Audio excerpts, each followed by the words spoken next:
But if the apostles' willingness to suffer and die as martyrs is evidence that Christianity is true, and doesn't that mean that Islamic martyrs are evidence that Islam is true? Well, in short, no, and let me explain why.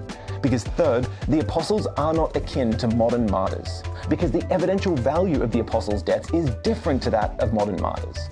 For instance, the willingness of Islamic extremists to blow themselves up in jihad does nothing to establish whether Islam is true. It merely shows that these extremists genuinely believe that Muhammad received private revelations of the Quran by the angel Gabriel way back in the 7th century. It has no actual bearing on whether Muhammad did in fact receive these private revelations, because they weren't in the cave with him to see it. No, their deaths merely show that these martyrs were willing to stake their life and their afterlife on what someone else claimed to see, namely Muhammad. You see, the apostles' willingness to suffer and die shows they genuinely believed what they themselves had seen and heard as eyewitnesses to Jesus' resurrection, right back there in the 1st century.